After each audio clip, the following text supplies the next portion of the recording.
Once again, here's the statement of our second part of the fundamental theorem of calculus. Here we have a nice enough function that's continuous in open interval I.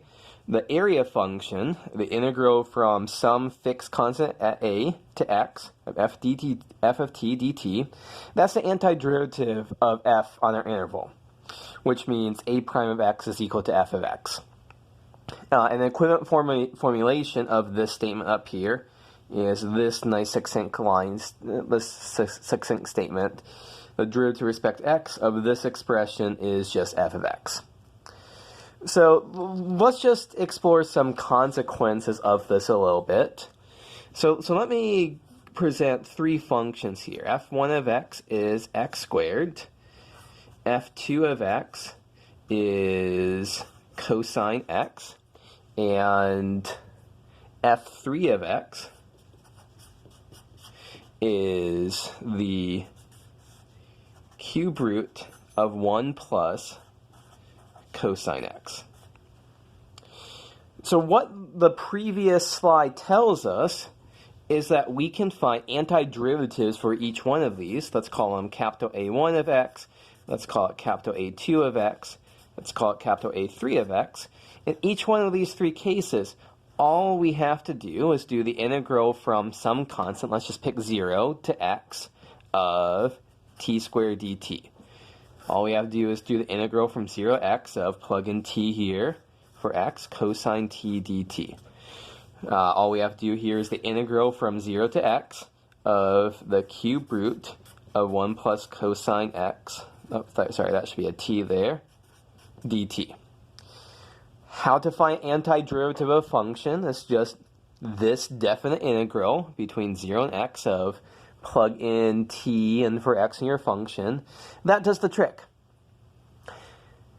But there's an interesting difference between these three cases, and there's an important difference between these three cases, which is that in this first case, we know that that we can integrate t squared to get t cubed over 3, plug in 0 and x, and so you get x cubed over 3 is an antiderivative of x squared. The integral of cosine t dt between 0 and x, we know this is going to be sine t, plug in 0 and x, and so the answer here is just sine x. Sine x is an antiderivative for cosine x. But we can't do that for our third function. There's no way for us to write an antiderivative of the cube root of 1 plus cosine x using so-called elementary functions. So there's no way for you to sit down and write out, I don't care how long you take it, I don't care how much work you put into it, there's no way that you can write down an antiderivative for the cube root of 1 plus cosine x without resorting to tricks like this, which is just basically saying this area function is the antiderivative. So it still has an integral in it. The antiderivative keeps an integral in it. We can't express the antiderivative simply like we can in the first two cases. But this still gives us an antiderivative, and sometimes that's good enough. To discuss one other just kind of important case here before playing around with other things, a final function to think about antiderivatives for, f4 of x, is e to the minus x squared. This is a really important function in many areas of math and stats.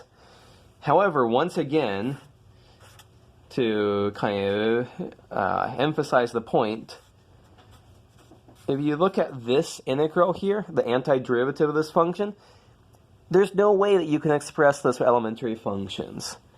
In kind of loose layman's term, it is impossible to do this integral, how we usually think of doing the integral, evaluating the integral. We just can't do it. But if we're just being asked for what's the antiderivative, well, this is an antiderivative of this function. And so this is kind of where we wrap around to the notion of these A's as all being area functions. So at this point, let me just, I haven't done this in a while, but let's take a look at this function, this picture in our textbook. So before, this is one of the functions that we've looked at, the integral from 0 to x of the cube root of 1 plus cosine t dt. There is no way that we can evaluate that antiderivative analytically. However, we can, for any particular value of x, you can just find the area under this curve. So if we were to look at, let me see if I can do this with just one hand here. If we were just look at what is a of 20? It's basically the entire area under this curve from 0 to 20. So for any particular value x, we can estimate this by, say, our right endpoint or left endpoint approximations. We can get a pretty good estimate for it, but we can't come up with an analytic formula. And so that's a pretty important point to make here. So there are things that we can do with the fundamental theorem of calculus, this part, that's not just evaluating antiderivatives.